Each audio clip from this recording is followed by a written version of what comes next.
السلام عليكم. وعليكم السلام ورحمة الله وبركاته. أيه تبوفي نقدرتني بابا. نقامي. الحمد لله. وين سنجاك ورودي؟ أيه قافد أيه. واي أمي تجارة أمي تجدو تكندرت أني. أنا قرو يتشون يم بيا لازرا بيا ربا زرا حرمنتي أنا لي شمال بران كبني. Gaafan biyya rabaa kana deemu ani ishee jijjiirra jedheetiin irra caalaa biyyaa bahee alhamdulillah aga biyyaa bahee illee jireetiin jira. Garuu harmeen jaan malee nama biraallee shamarran hin qabdu yeroo baay'ee galinaan jedhanii beektanii.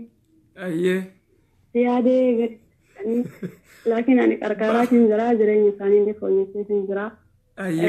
Garuu ammaan heerumee jira waan ta'eef abbaan manaa kiyyaallee hojii galanaan jedha. Maajjate isin warri asii wajjin gallaanaan jedha abbaan manaa kiyyaallee jechaadha. Biyya wajji galla jaa? Wajjuma gallaanaan jedhan. Eewa. Garuu harmeen tiyya yeroo baay'ee galinaan jedhanii si arguu barbaada galinaan jedhan galgalaa ganama. Mee fakkeenyaaf ani waa inni jedhallee isheetiin gabaabduttati amma gabaabduttati harmeen tiyya na dhagayi obsi amma gabaabduttati harmeen tiyya galinaan jetti abbaan mana kiyyaa wajji galla jaa amri eenyuutiin godhaadha shorti kat akkasimi bakka karaa dheeraan deeminii ukaate anaasirraa gabaabsa waan gootu harmee teetii waan jettuun niin dhufa ummii abbaa mana kiyyaati wajjiin dhufaa kophaa dhufuun ta'uu amma dura gartee kanatti gartee shari'aa kophaa deemneeti kana kasaarre shari'aan isin dhorkiti abbaa mana kiyyaati wajjiin dhufaa hangasuu du'aayii godhii amrii jaarsa keetii guuta amrii jaarsa keetii dura sigalee moo waan isin jiru naagalee akkasi baabaa kiyyaayyee isin baabaa ennaan isin wanni eegu jirtanii egaa baabumaa obalan amma anammoo warra ilmaan dila kana ilmaan kiyyaame assalaamu alaikum. وعليكم السلام ورحمة الله وبركاته. أيه مال جد؟ هلا أستاذ. يعني نمان كتارة زرا ضرورة كنوع يتزرع جاسوس كذا. ما جد؟ كاركات مان زرا هذا باباك يستيت هذا. كاركارو جبت هيه؟ جافيك أبا غارو موتو. مال كبا؟ جافيك أبدا جافيك أبو أستاذ جافيك أبا. غافدو هيه. maal isiniif fakkaatu ustaaz abbaa manaatiin qaba. Abbaan manaa kiyya isaan akka qarqaaru fedhiin qabu jecha. Akka ati faamilii akka ati warra keessan qarqaartu fedhiin qabu abbaan mana keetii. Eessa jirtan isinoo? Ati eessa jirtan? Eessa waliin jirtan? Eessa jirtan? Akkam fa'a. Eessa jirtan isiif abbaan mana? Inni suudii jira abbaan mana keetiis? Laa inni biyya jira. Biyya jira. Isa hoo gargaaruutu hin jirtu? Isa gargaaruutu hin jirtu jaarsa kee? Laa isumarratti ergachaa jira waan qabu hundaa isumarraa hin qaba akka hin qarqaaru moo inni hin barbaadu gonkumaa jechuudha keenya. Akkaawuntiis isa bira banteeti isa gargaaruu jirta maallaqnis isa bira jira warra keessan immoo akka gargaartuun fedhu ajaa'ibaati boqon. Wanta hundaa isuma biraa hin qaba. Kana dawaa qabnaaf ayyee. Hedduu akkasii cinqaa ture hedduu boo'aa ture. Achiin booda immoo rabbiin furmaataan dhabu furmaata wayinaa baase. Asitti isaanis hin qarqaara inni illee beekuu hin danda'u jechuun akkumaan hojii jiraataa irra garuu an akkuma ajaa'ibaati qarqaara jechuudha. Gargaari. Isaan jecha. Gargaaruu qabda sirrii. Odumaan akkana qarqaaru maaltu dhufe isiniif fakkaatu ustaas. Maaltu dhufe ayyee. Ani rakkoo takka hin qabu warri kiyya jechuun yoo anaaf isaaf yaadan malee warri takka rakkoon keenya biran jiru karaa isaatiin jechaadha. Ayyee. Walumaan akka inni dhoorgu amma moo warri isaa isa jibbe ajaa'iba irraa jechuudha. Warruma isaatu gurbaa jibbe warra isaa. Warri isaatti isa jibbes warri kiyya sababa tokkoon qabu na jaalatan isas hin jaalatan haga tokko jechuudha. Akkasumas gaafa an biraa deemu warri isallee isa hin jaalata anas hin jaalatan. Ila ammaatitti anas na jaalatan jechuudha. Anis ibneetaa isaanii isarratti gallakkisee jechuu qabeenya kiyya akka jirutti. Amma moo hoggaan warra isaatii deebisee an bilbiluu fi haati akkuma ajaa'ibaa kana himatti bakka anatti bootte bakka uummata akka irraa argachuu hin dandeettu hatta maal gootan hakimii ofii kiyyaa bakka nama biraatirraan ergee fi akkasitti odumaa inni akkatti kiisitti qabatee birree shaqee deemuun haati isaa akkatti rakkatti biratti ati maallaqa ati ergitu kana akaawuntii kaa'u jira moo jaarsa kee kana hangam takka gartee amantee maallaqa dila kana haati isaatu biraa beela'u jirtu hangam takka gartee amantati isa kana. Gaafii si gaafannaa ture. Duraan akkasii miti ustaas gizee an bira jirutti warri hunduu ol qabanii jiran gizee an bira jiru natsaa jiran jechuudha beeksisni maatiin hunduu akkanatti sanaafis hin galle immoo haa ta'u mallaqni kiyyaas wanni badetti badeen jiru jechuu ijaaramee ni jira manni illee. Manni itti ijaarame. Wanni badeen jiru jechuudha kanaan dura. Maasha Allah hayyee. Maal isiniif fakkaatan alhamdulillah akka warra suudii keessa jiraniiti rabbi galan haa ga'u yaa'anii dalagadhee jira garuu isaan onnoo hojjennu malee jechuu sababuma warraa kanarratti.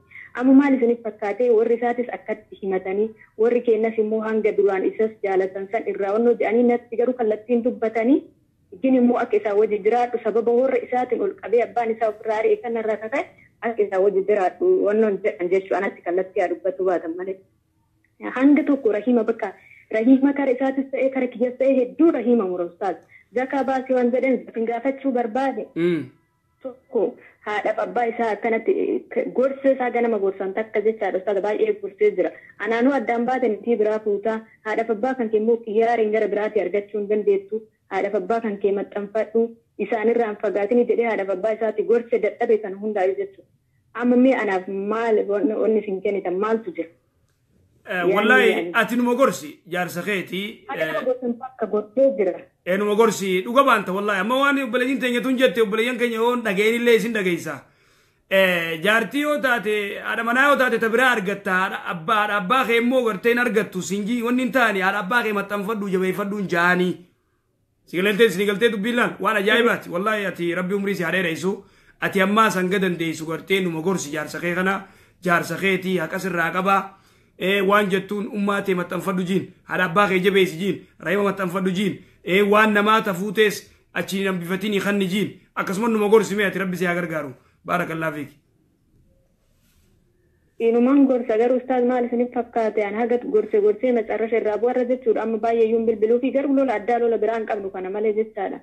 Wanna jedhu waan jedhu keessa dabaree yaada ofiin bakka haqa sirraa qaban haadha abbaan kantiifuu waan jedhu maan naan jedha yaada ofiin dhalan malee akka wayiitoon isaan irraa qaban hin jiru wanta guddaa dhaladhe isaan na guddisanii yoo taateen kafalaatiin tokko bakka wanta asxallee asxallichaan adeemsisa waa isaanii. Akkas taanaan jaarsi. Gonkumaa dadhabeettumaa bilbiluun ni jibbisiise bakka. Akkas taanaan jaarsi kee jechuun wallaalummaa qabaamee wayiis babbaradhu jiini masgida dhaqe jiini ni salaataami ibaadaa ni godha. In godhu ibaadas dadhabe wala zaka wala ibaadaa dadhabe bakka kan hunda muluma jazba mataa bakka. Bakka haduuba dubbinas kaa namni salaanne bar amrii haadha abbaa dhiisi tajaartii godhi maal godhi biraa galitan. Nama ibaadaan qabne waa takka. Nama ibaadaan qabne mataan dhukuma nutu anumanii rakkadha ammaa asii rakka jirtiin jira. Nama ibaadaan qabne waan takka godhuu hin dandeenyu naaf eetilleen akkasi karaa gabaabaa.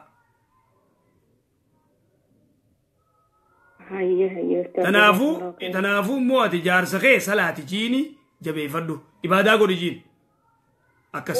Ustaaz ibaadama kanaaf jecha wanta ati barbaadde anas sii godha ibaadama bichaa godhi namumarraa waan fudhin dhugama dubbadhu namumaa bakkatti waa deebisiif haadhumaaf abbaa kan kee maxxanfadhu wanna ati barbaadde duniyaarraa anas sii godha wannuma feete natti qabadhatu. Kana kun oola. Wama feete natti qabadhatummaan nama gaarii ta'e namnummaan akka sirraan oone bakka namnummaan akka badaa kan kee dhageenyaan namni asitti natti bilbilanii nama waa inni irraa fuudhaan ofii kiyyaa kafalaaf yoo inni isinii kafale biraan naa qaba yoo inni isiniin kafaliin immoo ana isinii kenne kalas bakka. Maashaallah. Akkasitti bakka nama natti himatu dhufe akkasitti irraa onnoo jedhe. Rakkinni biraa jidduu keenya ustaaz hin jiru waa'ee rabbi bakka. Bakka waa'ee rabbi taanaan gorsi ibaadaa godhi jiin salaati jiin yookaan hangartee simbeekuu yoo salaannee jii lafumatti dhiita sososaachis akkas godhi inshaallah jazaakillaa khair jazaa rabbi umrii si haa dheereessu takka deebisan rabbi haa heddummeessu nagayatti assalaamu alaikum warahmatullah. Waalaikum salaam warahmatullahi wabarakatuh jazaakillaa khair. Assalaamu alaikum. Waalaikum salaam warahmatullahi wabarakatuh. Aye. Hello. Ninda gaya bar. Assalamu alaikum. Waalaikum assalam warahmatullahi wabarakatuh. Aye. Isaan gaafii qaba. Aye.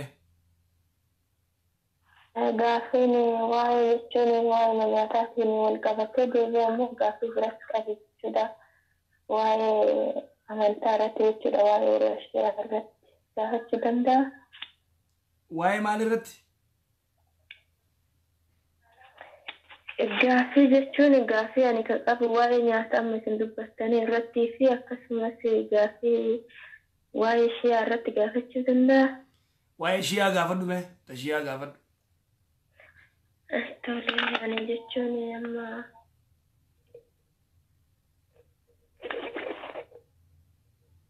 gaaffii shiyaa irratti wanti gaaffii nutti ta'e. Mee sagalee itti ta'e qoogni kan dhageemu. Tole inshallah. Gaaffii shiyaa irratti wanti ani jechuu barbaade warri shiyaa jechuudha fakkeenyaa fi namoonni shiyaa tokko tokko nama yeroo baay'ee jechuudha. Achi kutte sagaleen ta'e achi kutte. Anama fakkee amma dubbadhu ayyee. Anama shiyaa bira dalagaa bakka osoo shiyaa bira dalagu yeroo baay'ee warri shiyaa kun beektanii. Hello. Si dhagayaatti fufi warri shiyaa kun ayyee. Ani shiyaa bira dalaga jechuudha. Jechuun amma osoo shiyaa bira dalaguutti jiru warri shiyaa kun yeroo baay'ee wantoota adda addaa jechuun wanti isaan nyaataniif haraama ta'ee fi halaala ta'e jechuu hin beekuan jechuudha. Amma maaliif jennaaniin wama argaa olii gadi oofanii wanta nu'u haraama jennee ilaallu warri akka halaalaatitti ilaala jechuudha. Nama waggaa hedduu waan bira ture jechuudha. Waan isaan isin nuti halaalatti haraamatti ilaalle isaan halaala ilaalan kana waan kana himuu dandeessu.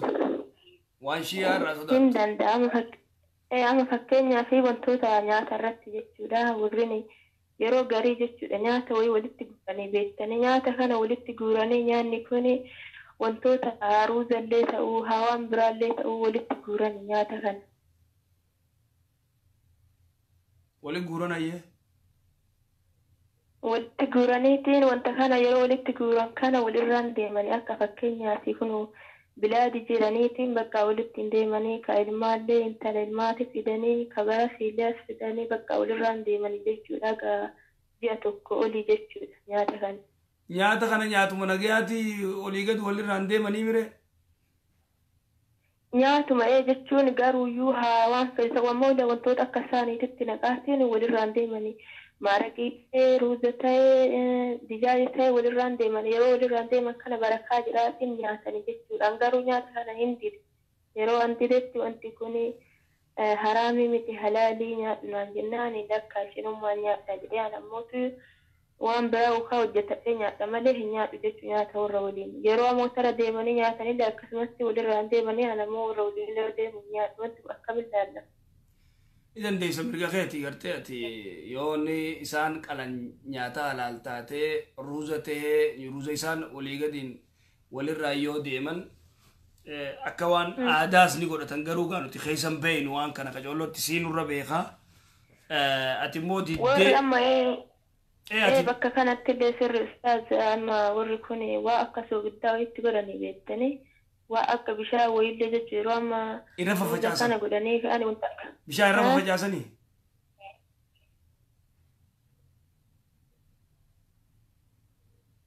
Hello. Hello, hin dhageessu? Hin dhagame bitaa. Ite